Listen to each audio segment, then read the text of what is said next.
Salam, xoş gördük hər birinizi. Bugün bildiyimiz kimi həftənin cümə günü təlimimiz var və bugünkü təlimimiz də gördüyümüz kimi qlobal problemlərdən ibarət Dəmirov və Psarioz xəstəliyidir. İlk olaraq özümü qısaca təqdim etmək istərdim. Mən Cəfərli Turanə, ixtisasca biokimyaçı və dietoloq nutrisioloqam. Hal-hazırda Sabira Wellnessdə təlimçi və ekspert kimi çalışıram.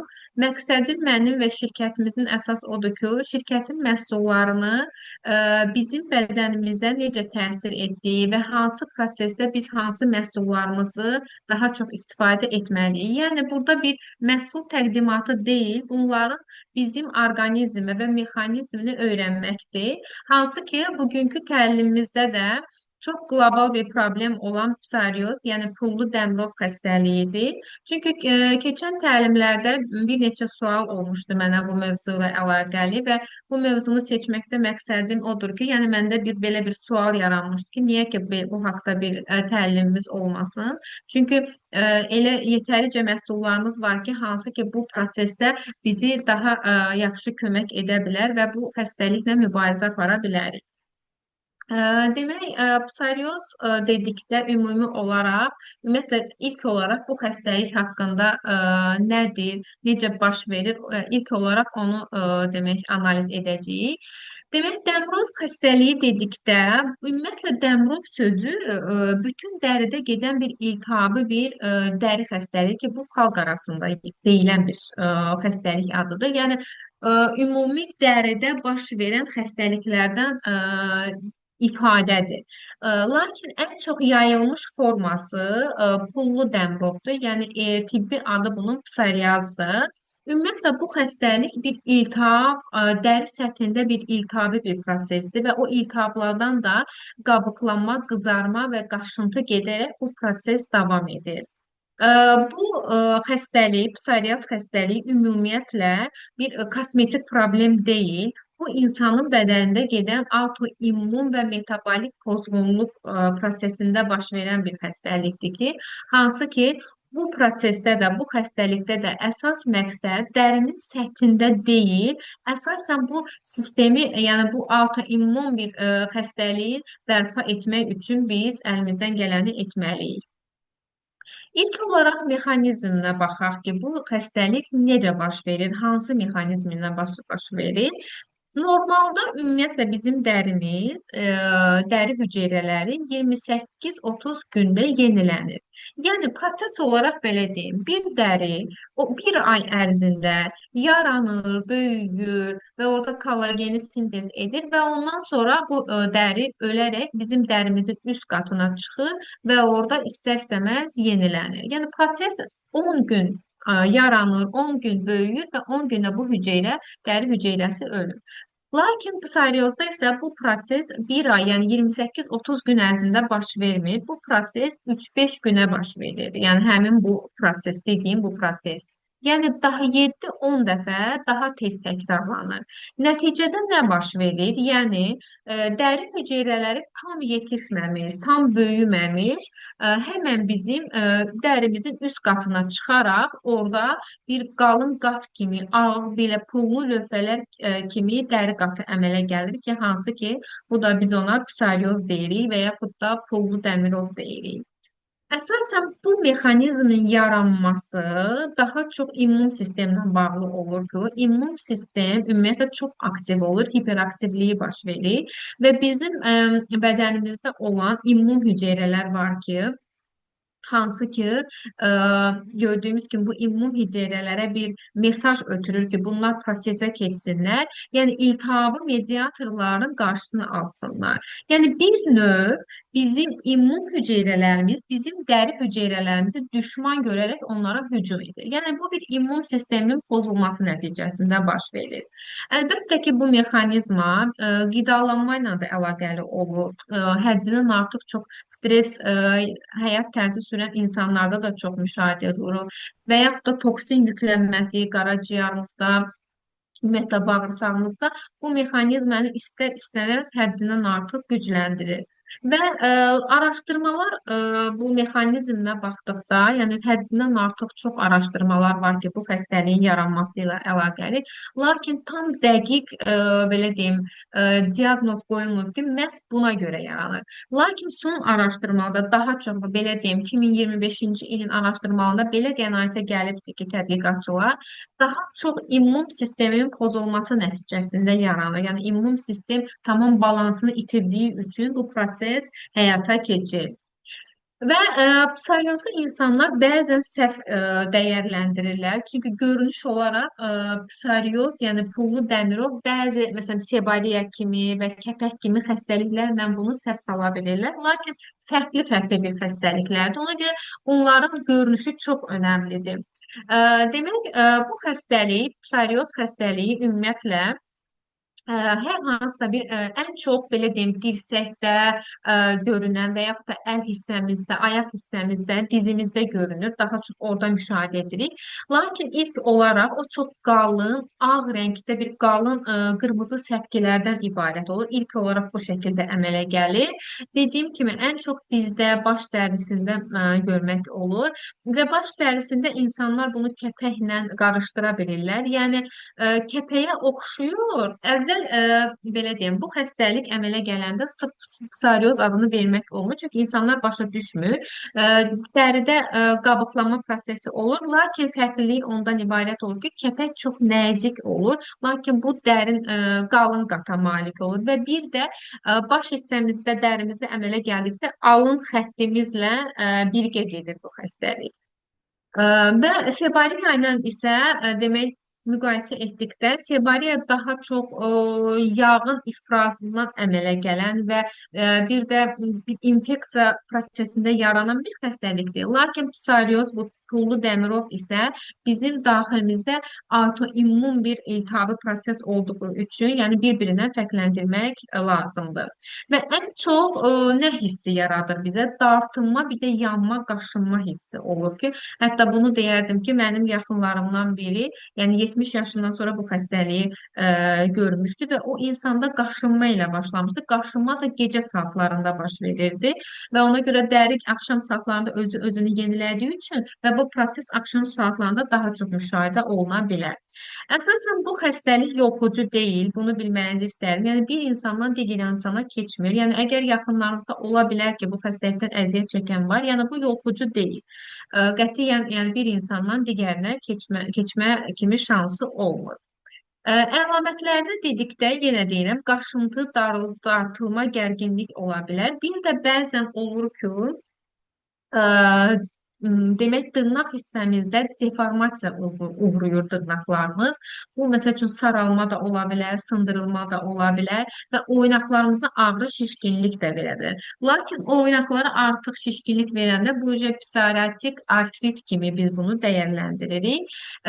Dediyim kimi yenə vurğulayıram, saçımızda bəzən insanlar bunu kəpək kimi dəyərləndirir, lakin şəkildə də gördüyümüz kimi psoriyoz burada bir xətt boyunca gedir. Alın xəttimizdən başlayır. Baxın, bu hissəmizdə bir xətt kimi başlayır yayılmağa. Yəni bunu mütləq fərqləndirəndə diqqətli olmalısınız. Keçək bunun səbəblərinə və risk faktorlarına ki, nədən yaranır və niyə bu xəstəliklərdə hansı risk faktorları var ki, biz bunun qarşısını almalıyıq. Ümumiyyətlə, yaranma səbəbləri yenə dediyim, daha çox elmi araşdırmalar çoxdur və dəqiq hələ tam tapılmayıbdır nədən yarandı. Lakin dediyim kimi, ən çox immun sisteminin pozulması ilə əlaqəlidir ki, bir insanda immun sistem pozula bilər. Bir də genetik meyillik. Yəni, ən çox müşahidə olunan, aparılan tədqiqatlar buna sübut edilibdir ki, ya bu xəstəlik daha çox genetik olur və yaxud da immun sistemin pozulması nəticəsində əmələ gəlir.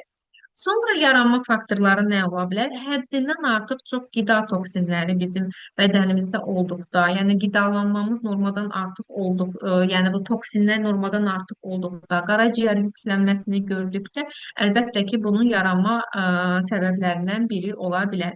Xroniki stres burada çox önəmlidir. Çünki əslində xroniki stres immun sistemin funksiyasını pozduğu üçün əlbəttə ki, stres faktoru burada çox önəmlidir. bilir. Çünki stres faktoru bədəndə nə qədər çox olursa da bu prosesin daha da alovlanmasına, şiddətlənməsinə gətirib çıxardır. Yuxu azlığı, çünki bilirik ki, həddən artıq çox yuxu azlığı bizdə stres hormonu kortizolu bədəndə yüksəkliyi üçün və bu xəstəliklə risk faktorlarından biri hesab oluna bilər. Həddən artıq çox antibiotiklər, B12, yəni burada yenə deyirəm, inyeksiya şəklində olan B12-lərdir ki, hansı ki, bunlar həddən artıq çox kortizol hormonu yüksəldir. Sonra steroid tərkibli dərmanlardır. Kortikosteroidlardır ki, hansı ki bunlar da düzdür, bəzən olur ki, iltihabı mediatorları söndürmək üçün verilir. Lakin bu steroid dərmanlarının yüksəkliyi istər-istəməz bu xəstəliyi, yəni yüksəldə bilir.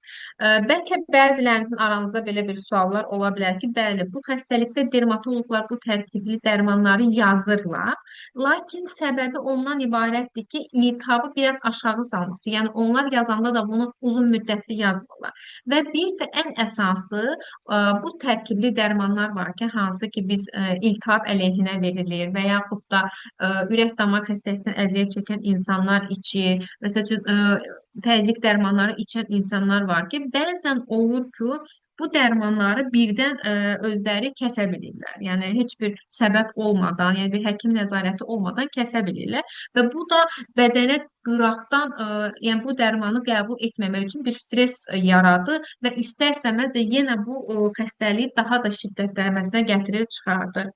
Qida faktorları burada çox önəmlidir. Yəni əsasən daha çox ət, şəkər, süd məhsulu yeyən, gluten yeyən qidalarda bu xəstəlik artma riski çoxdur.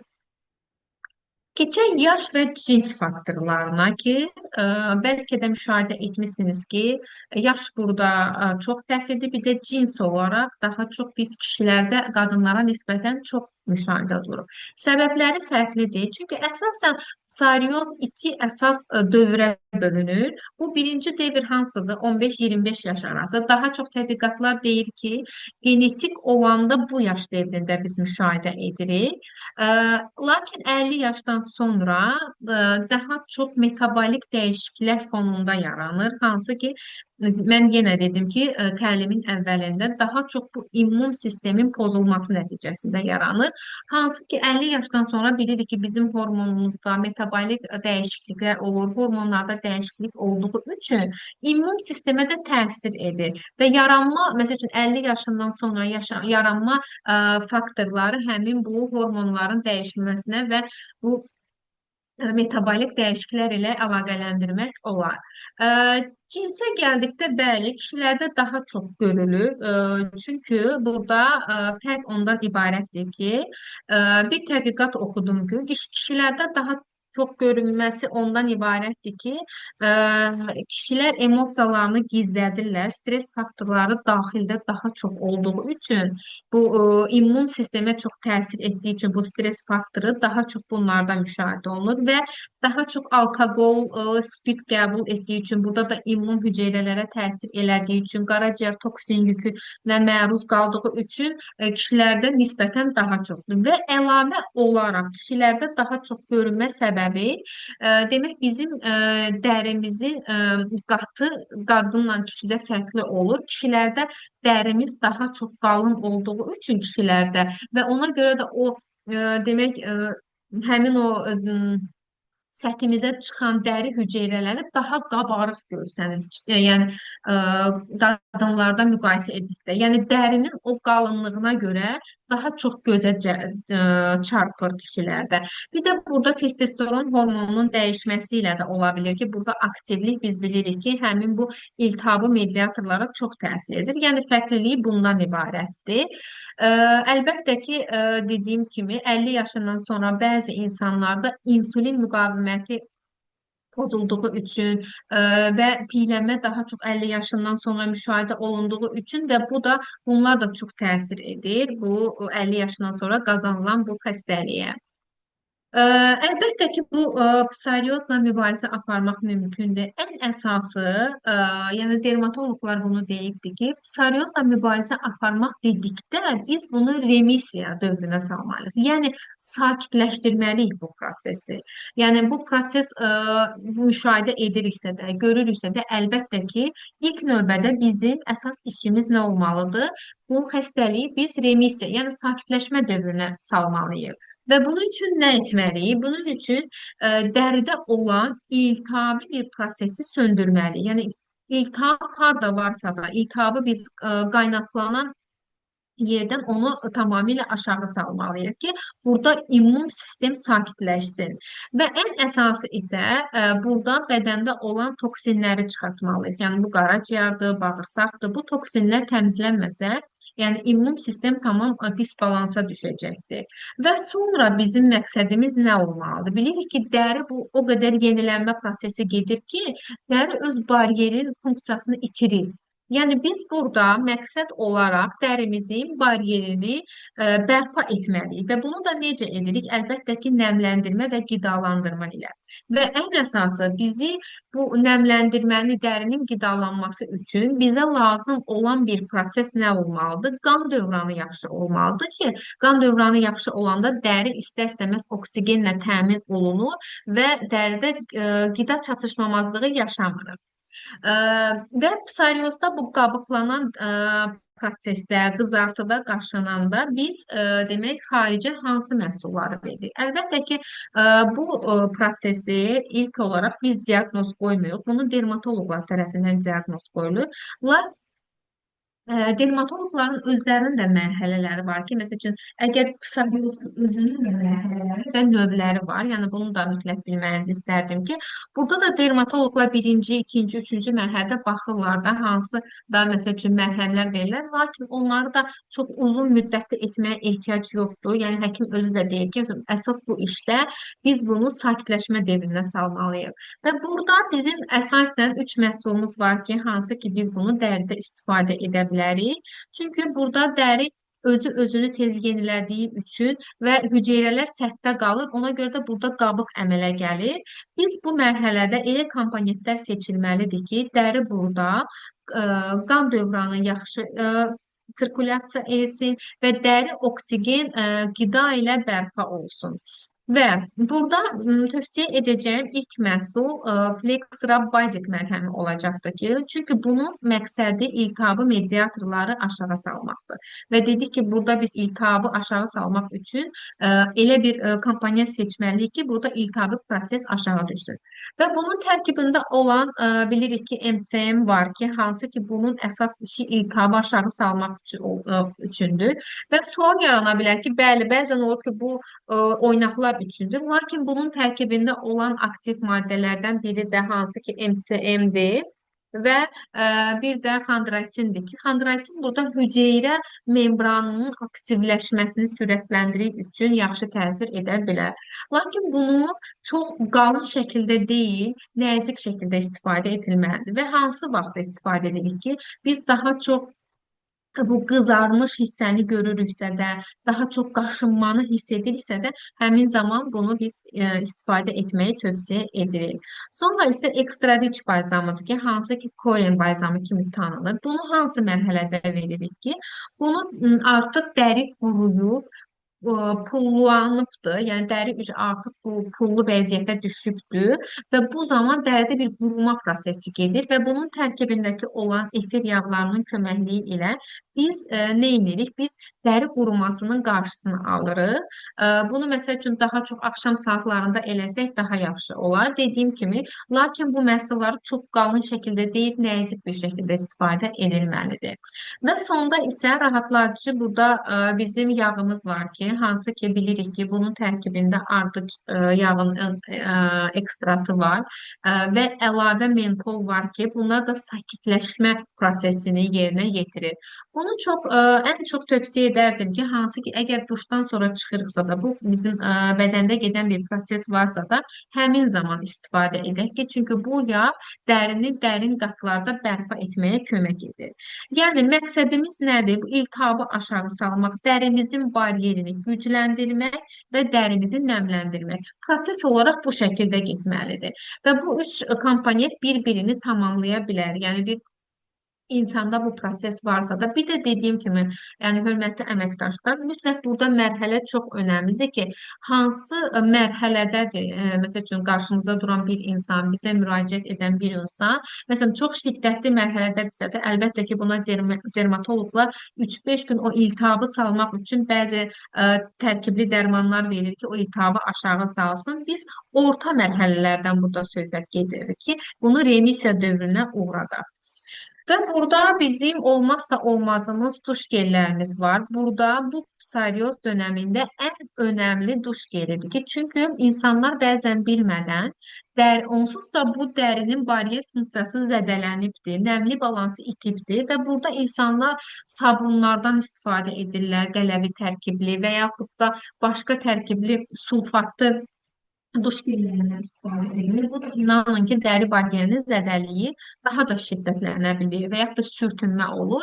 Və duş gelindən danışmışkən bunu da demək istəyirəm ki, psoriyoz xəstələri həddindən artıq isti su ilə, yəni duş qəbul etməməlidir. Temperatur ilıq şəkildə olmalıdır. Və duş gelinə gəldikdə isə bu psoriyoz xəstəliklərindən əziyyət çəkən və yaxud da pullu dəmirluqdan əziyyət çəkən insanlara biz əlbəttə ki, çay tikanı və qoz yağlı tərkibli iki məhsulumuzu tövsiyə edirik. Çay tikanı omega 7-dir ki, hansı ki bilirik ki, yəni bu əvvəllər də belə olubdur ki, hətta yanıq protokollarında belə biz çay tikanı yağı, yəni omega 7 tərkibli yağları biz istifadəyə veririk. Çünki səbəb budur ki, bu tərkibdə olan komponentlər dərinin yenilənməsini sürətləndirir. Və bizə də burada nə lazımdır? Dərinin o yenilənməsi, lakin o qabıqlama prosesini tamamilə aşağı salmalıyıq. Və bunun üçün də tərkibində bulunan əlavə qoz yağı, E vitamini var ki, bu da polifenollarla çox zəngin bir yağdır. Bizim dərimizin lipid bariyerini gücləndirir. Yəni dərimizi qurutmadan, qabıqlanmadan yumşaldır, həm nəmləndirir. Məsəl üçün sual ola bilər ki, yəni bir duş geli yetərlidirmi? Əgər istəyiriksə də yüksək nəticə alaq, əlbəttə ki, kremlə birgə istifadə etsək daha yaxşı yüksək nəticə ala bilərik. Və mən ilk olaraq təlimdə başlayanda vurğuladım ki, burada proses autoimmun olduğu üçün, yəni daxildə gedir. Lakin biz həm daxildən, həm xaricdən biz müdaxilə etməliyik ki, həmin iltihabı mediatorları aşağı salaq. Bunun üçün mütləq qida əlavələrinin rolu burada çox böyükdür. Çünki burada biz balansı bərpa etməliyik. Yəni immun sistem pozulduğu üçün bizim məqsədimiz immun balansı bərpa etməkdir. Və onun üçün bizə ən aktiv maddələr lazımdır və həmin bu immun prosesi, həmin iltihabı prosesi aşağı salmaq üçün. Birinci burada MCM ola bilər ki, sual yarana bilər ki, niyə burada MCM? Çünki MCM-in burada əsas rolu kükürt mənbəyi olduğu üçün və bu MCM hüceyrə bərpasında çox bir aktiv maddə olduğu üçün mən bunu tövsiyə edirəm. Və ən əsası bilirik ki, MCM kollagenin sintezində, hüceyrənin bərpasında iştirak edir və ən əsası iltihabın azalmasına kömək edir və bunun üçün də burada MCM-dən istifadə edə bilərsiniz. Lakin bunu, yəni uzun, əgər profilaktik istəyiriksə də gündə bir tablet şəklində və yaxud da iltihabı mediatorlar çox yüksəkdirsə 2-3 tablet şəklində, yəni istifadə etmək məqsədyönlü olar.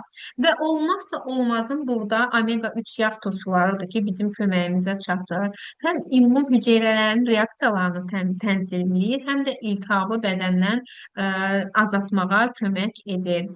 Sink və selenin burada rolu hər kəs bilirik ki, selen əsas immun sistemin formalaşması üçün çox önəmli bir elementdir və bu dönəmdə də bizə çox lazım olduğu üçün, yəni bu dönəmdə əlbəttə ki, seleni də burada unutmuruq.